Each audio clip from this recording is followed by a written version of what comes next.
अच्छा बेटा, ये ट्रांसपोर्टेशन प्रॉब्लम का एक और मेथड है जिसको कहते हैं लीस्ट कॉस्ट मेथड।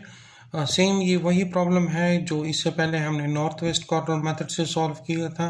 अब एग्जैक्टली उसी प्रॉब्लम को हम लीस्ट कॉस्ट मेथड के साथ सॉल्व कर रहे हैं।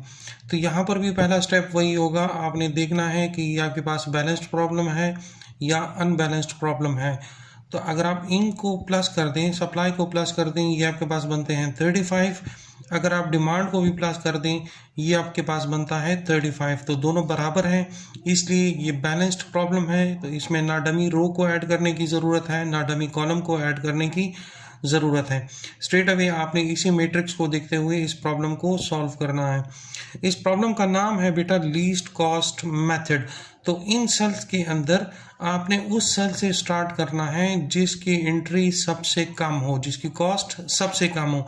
तो आप देखें ये वाला सेल है जिसकी कॉस्ट 1 है, इससे कम और कोई भी नहीं है। तो आपने इस सेल से स्टार्ट करना है। इसका सप्लाई आपके पास 14 है और डिमांड 15 है। तो 14 और 15 में 14 आपके पास मिनिमम है, तो आप 14 इस सेल को एलोकेट कर दोगे। जब आप 14 इसको एलोकेट करोगे तो ये 14 आपके पास 0 बन जाएगा और ये 15 आपके पास 1 बन जाएगा। जब ये 0 बन गया तो दैट मीन्स कि इस रो के बाकी सेल्स को सॉल्व करने की ज़रूरत नहीं है, आप उसको क्रॉस आउट कर दोगे। इन बाकी सेल्स में देखो तो सबसे मिनिमम जो है आपके पास 2 इधर भी है और इधर भी है। तो ये अब आपकी मर्जी है कि आप इन दोनों में से जहाँ से स्टार्ट करना चाहो आप स्टार्ट कर सकते हो, उसमें कोई प्रॉब्लम नहीं होगी। तो मैं यहाँ से स्टार्ट कर देता हूँ। यहाँ देखिए डिमांड आपके पास 4 है, सप्लाई आपके पास 5 है। तो इन दोनों में से मिनिमम 4 है, तो आप 4 इसको एलोकेट कर सकते हो। जब आप इसको 4 एलोकेट करोगे तो ये आपके पास 0 बन जाएगा और ये आपके पास 1 रह जाएगा। जब ये कॉलम 0 बन गया तो इस कॉलम की बाकी सेल्स को सॉल्व करने की ज़रूरत नहीं है। इन रिमेनिंग सेल्स में ये आपके पास मिनिमम है, तो अब आप इसको एलोकेशन करोगे, इस सेल में वैल्यू को इंटर करोगे। तो डिमांड 1 है, सप्लाई 16 है, दोनों में मिनिमम 1 है। तो आप 1 एलोकेट करोगे इस सेल को, ये 1 0 बन जाएगा और ये 16 आपके पास 15 रह जाएगा। जब ये 0 हो गया तो इस कॉलम की इस सेल को सॉल्व करने की ज़रूरत नहीं है। रिमेनिंग इन सेल्स में ये 3 आपके पास सबसे कम है, सबसे लीस्ट है, तो आपने इसको वैल्यू असाइन करनी है। डिमांड 10 है और सप्लाई आपके पास 1 है, तो आप 1 इसको एलोकेट करोगे। ये 1 जो है ये 0 में कन्वर्ट हो जाएगा और ये 10 जो है ये 9 में हो जाएगा। अब ये रो 0 हो गई है, तो इस रो के बाकी सेल्स को सॉल्व करने की ज़रूरत नहीं होगी।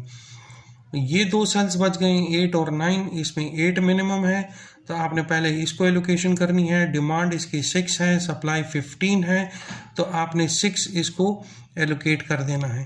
तो ये 6 आपके पास 0 हो जाएगा और ये 15 अब आपके पास 9 रह जाएगा। एक ही सेल बच गया 9, अब इसको एलोकेशन करनी है। डिमांड भी 9 है, सप्लाई भी आपके पास 9 है, तो आप 9 इसको एलोकेट कर दोगे। तो ये 9 भी 0 हो जाएगा और ये वाला 9 भी 0 हो जाएगा।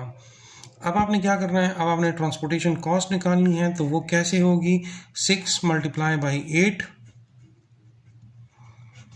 Plus 9 multiply by 9 plus 1 multiply by 2 plus 14 multiply by 1 plus 1 multiply by 3 plus 4 multiply by 2।